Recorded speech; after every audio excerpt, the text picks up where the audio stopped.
What's good with YouTube? You already know, Big Flacco with the convict's perspective, and I'm gonna slide on through with a little bit of energy. Please hit the like, subscribe, comment to all those things to help support this channel, and hit that bell notification for future fire content.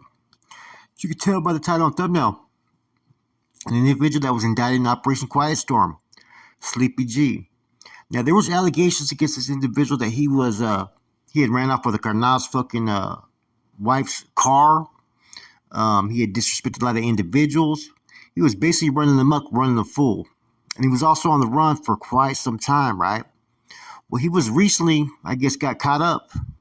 And when he hit Santa Rita, apparently he was stabbed 32 times, but survived. Now, Sleepy G apparently survived, right?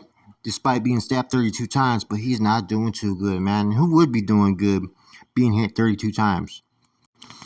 Now, there's two things that come to mind when I heard about what happened. One, this was a statement hit.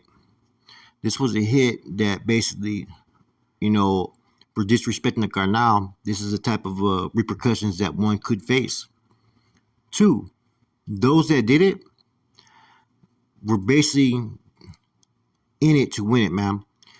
There's those that are part of SKP, hit squad teams, whatnot. What that means is when they go do a pegada, they're not worried about if they get caught, who witnesses it. They'll do it in front of families, friends, God, whoever it may be, because they're trying to raise within the ranks, and doing a hit of that magnitude will get someone there. So those are the first two things when I heard about this. This was a statement hit, and they used those that didn't care if they got caught. Now, in hearing vaguely some of the details, right, I'm not so sure that this hit was necessary, right? The individual's actions were based upon a lot of things he was doing out in the streets with his addiction. There comes a time when homeboys need to realize that, man, addiction is a disease, man, and I don't care how strong of a homeboy you are, if you don't have the help and support and the know-how to fight that disease, you're going to fail every time. And even those that know how to fight it, been in recovery, they can falter as well. And so I have a problem when homeboys get caught up because of that, right? And then get deemed. Now, there's certain actions that, regardless if you're high or drunk, that won't be tolerated, period. That you need to get whacked. But there's some acts where you got to sit there and question what was really going on. As I've stated time and time again, you're supposed to try to salvage a career, not try to end one.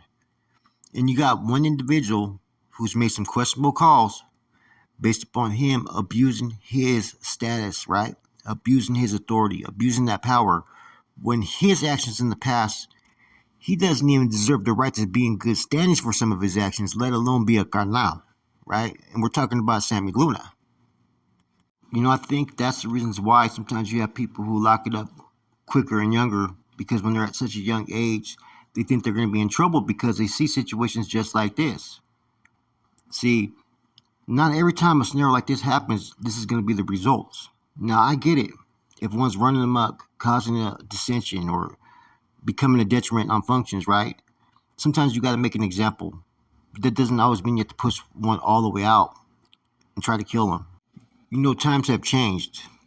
And it's almost like it's not being based upon the fact that the cause or struggle or anything is about unity and carnalismo being together.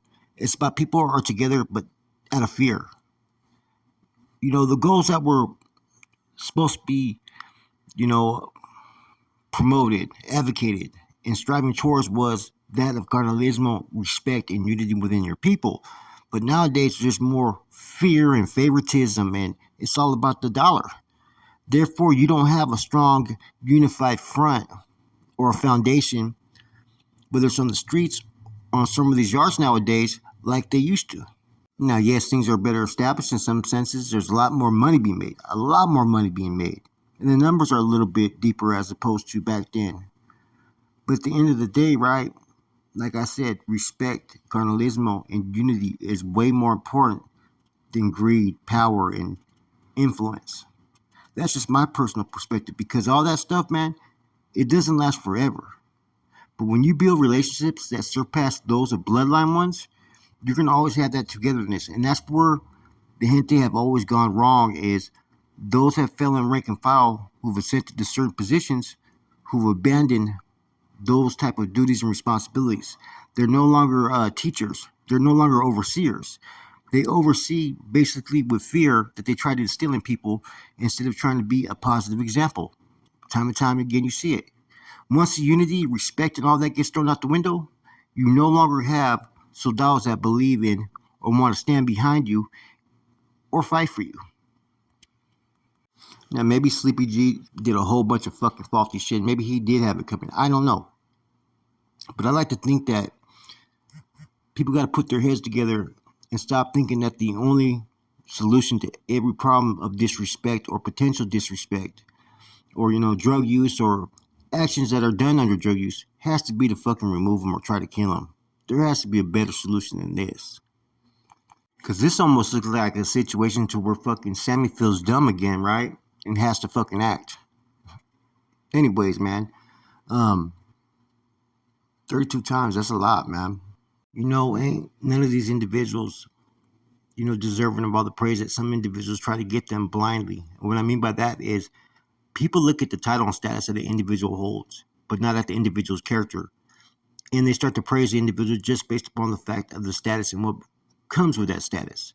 The ego, the people looking at you like, oh man, you're a god and all this stuff, man. That's just another human being that sometimes has worse human characteristic traits than those that are just a rather northern or North Daniel.